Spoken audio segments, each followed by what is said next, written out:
What's up, guys? Welcome to Daily Dose of Reddit. This is your host, Zach, and today's subreddit is r/EntitledParents. This story's called An Old Story About How a Woman Tried to Get the Money Back for a Pup We Sold Her Without Actually Returning Him.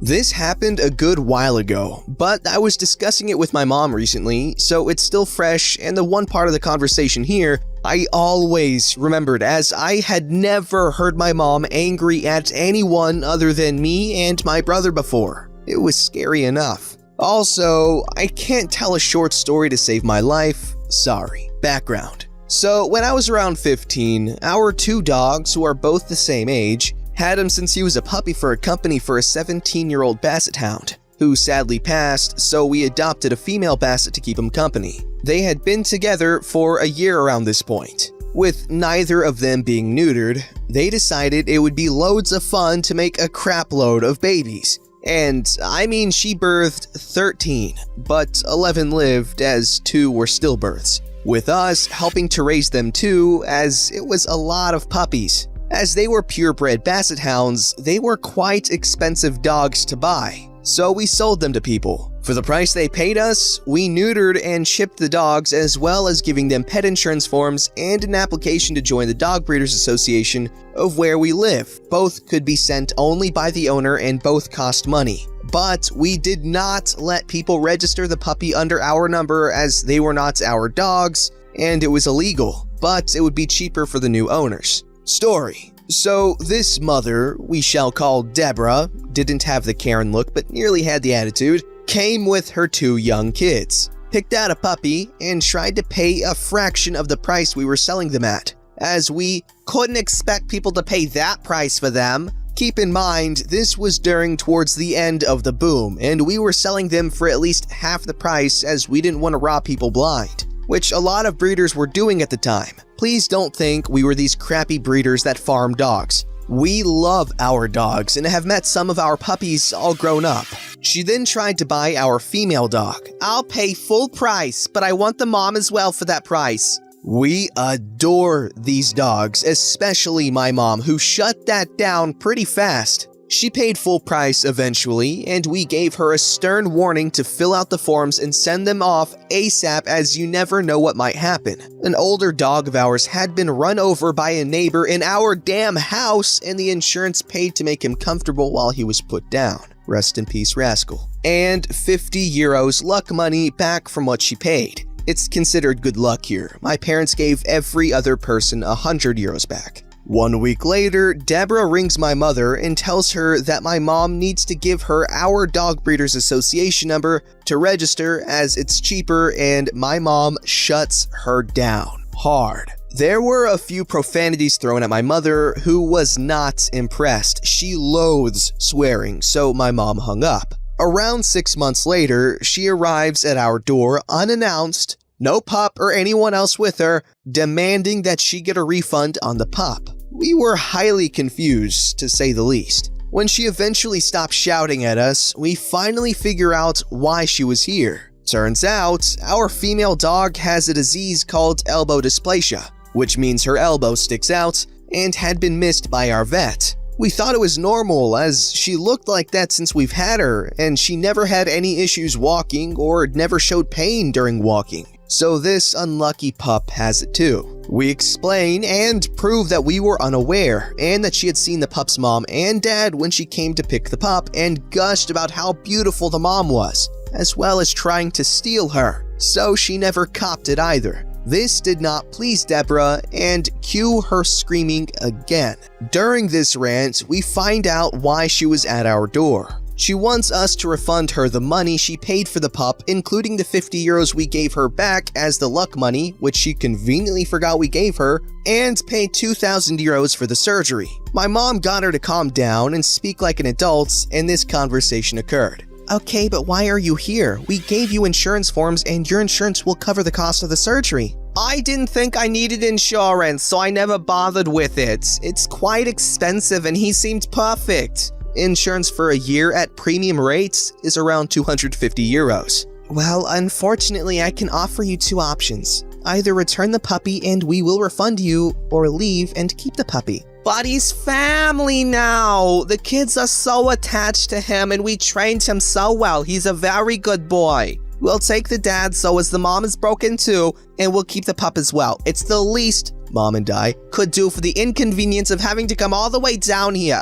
This was the straw that broke my poor mother. She let rip at Deborah about how she was stupid for not listening to our advice. That we told her no when she originally came asking about the mom, and there was no way in hell she'd get a penny or our dogs from us. The mom dog is also called Penny. I giggled at that. And soon sent her packing with her tail between her legs. She kept her puppy and never contacted us again. I hope that poor baby was okay. And Mom says if the pup had been there with her, she would have taken him and given her the money back there and then. Okay, real quick, just gotta correct something, because it kind of irked me a little bit. Neutering is for male dogs, spaying is for female dogs, okay? So if you neuter both dogs, I was like, if they're both being neutered, they couldn't have kids together to begin with, because that means they're both males, and I don't know, it's just, spaying is for girls. Anyways, that does sound incredibly annoying to deal with. However, I feel like they should have at least gotten a partial refund, but this is coming from someone who knows absolutely nothing about dog breeding or anything like that. But they gave her a sort of at least slightly afflicted puppy, for the price of a regular non-afflicted puppy. And I don't think that's fair, but the woman was obviously acting very entitled, okay? But I'm just saying, I feel like that's a little bit shady. Let me know in the comments below if I'm wrong. This story's called Entitled Grandparent in the Sweet Spot Anger. I'm a guy from Medellin, Colombia, and I study music, singing, in an academy in town. And every semester, it does a presentation in the city's Hard Rock Cafe restaurant, where some students create groups and prepare a song and present it. Sometimes they even compose the song themselves. My story starts 6 months ago, the day of the presentation. I went in the morning, for we would do a sound test. They'd close at 12 for preparing the restaurant, and open back up at 2 p.m. for the event. During that time, it's possible to book a table. So I did for my parents, my sister, her husband, their 2 kids, my nephews, and 2 cousins. This Hard Rock Cafe has a wall where there are some couch-like seats instead of normal chairs with tables. I tried to leave a drawing, but I couldn't figure out how. Last year, we sat there in the show, and we will call this place the Sweet Spot. So anyway, I just booked a table for X amount of people. I didn't specify for any sweet spot or specific place. So we got a normal table with normal chairs.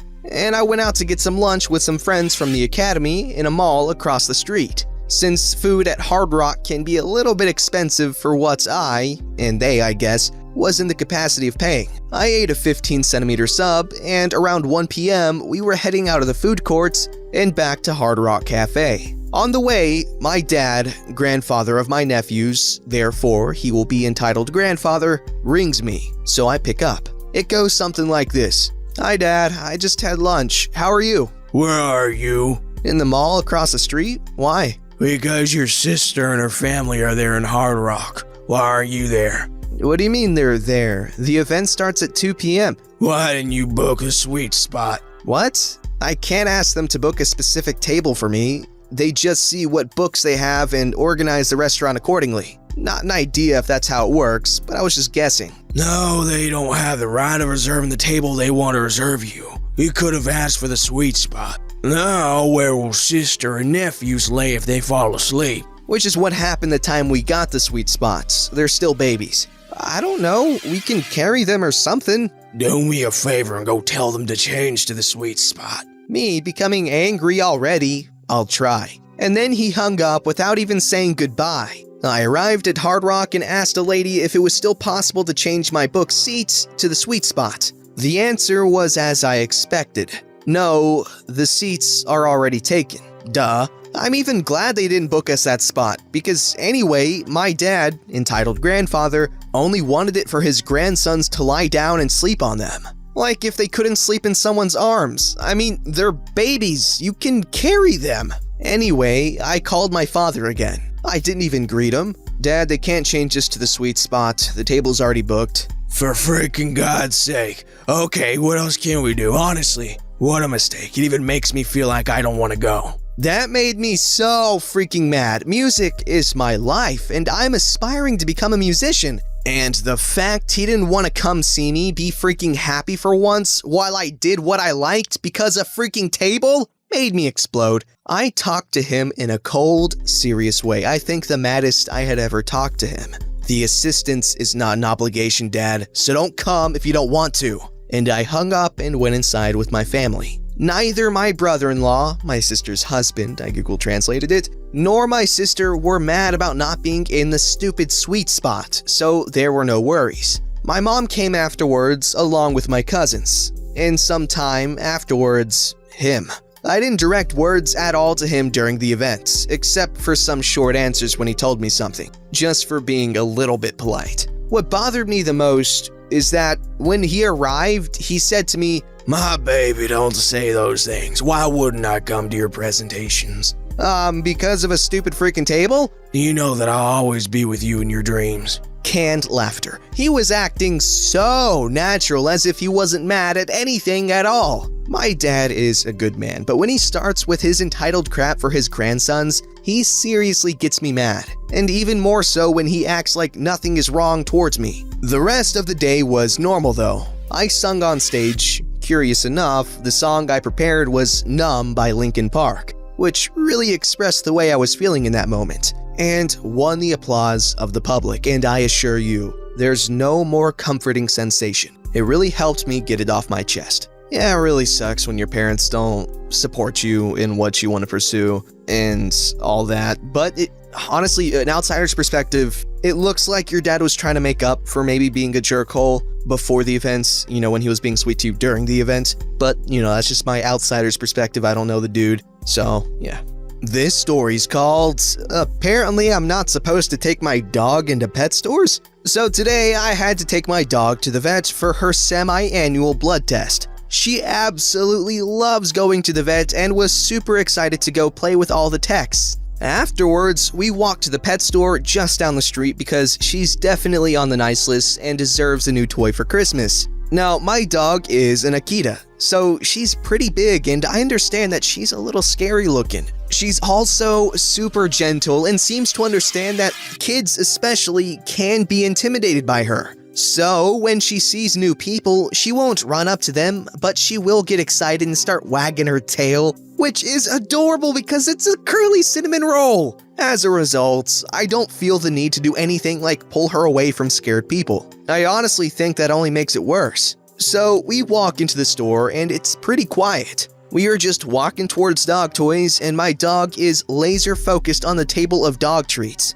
A mom and her kid walk past and he points to my dog and calls it a wolf. Her face is all black and she's big enough that this isn't really a stretch. The mom then stops me and the following conversation happened. "Excuse me, that breed is banned. You can't bring it in here." I'm pretty sure the store doesn't have a banned breed list. It's a pet store. "That's a wolf hybrid and it's scaring my kid. You need to leave." I'm sorry your kid is afraid of dogs, but she's not a wolf hybrid and she's not bothering you. The whole time we're still standing next to the treat table, so the dog hasn't moved an inch closer to them. She's just staring at the food with her tail wagging. "My son is scared. You need to leave." No. At this point, my dog decided that these must be new friends. She took a step towards them with her tail still wagging at top speed. She stretched her head towards them to ask for pets, and the kid was just frozen staring. The mother just picked up her kid and walked the other way. I just chuckled and we went to look at dog toys.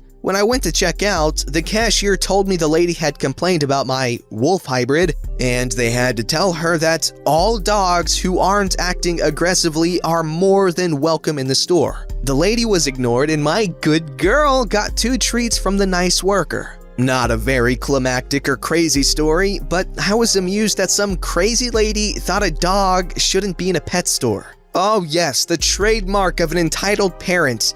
Make the whole freaking world bend to you and your child's stupid whims. My good God, it's a dog. I love big dogs so much. Okay, small dogs, no offense, they're really annoying and usually insanely ugly. Okay, now I'm not gonna hate on a dog like I see in person just because it's small. No, I treat dogs nicely, okay? I love beagles, though. Beagles are so... Oh, God, I love beagles. Oh, and Boston Terriers. Oh, they're so cute. Okay, so some small dog breeds, but Chihuahuas... Oh, boy, I don't like those. But big dogs. The bigger, the freaking better, okay? They're just so great. Don't forget to like, subscribe, and hit that bell to never miss an episode.